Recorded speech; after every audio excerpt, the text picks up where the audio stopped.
أهلا بكم في قناتنا دويتش ميد فيا. النهاردة هنشرح لكم فيربن شتيهن مع أمثلة على الفيرب ده. يلا بينا نبدأ.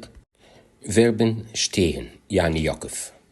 شتيت يعني يقف برضو. شتاند وقفت.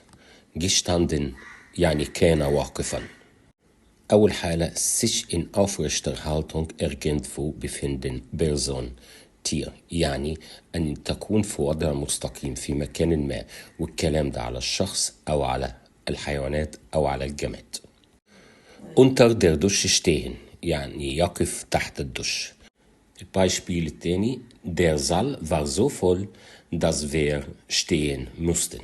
الصالة كانت مزدحمة لدرجة أننا كان يجب علينا الوقوف. auf 10 Spitzen stehen يقف على أطراف أصابعه. وممكن im Stehen essen يأكل واقفا. الحالة الثانية sich mit relativ großer Ausdehnung nach oben irgendwo befinden Baumhaus und so weiter، يعني أن تكون موجودة في مكان ما زي شجر في منطقة واسعة أو منازل إلى آخره. Kerzen standen auf dem Tisch زي الشموع موضوعة على الطاولة واقفة. المثال الثاني bei dem Erdbeben bleibt kaum ein Gebäude stehen. بعد الزلزال لم يبقى مبنى واقفا. خلصنا درس النهاردة.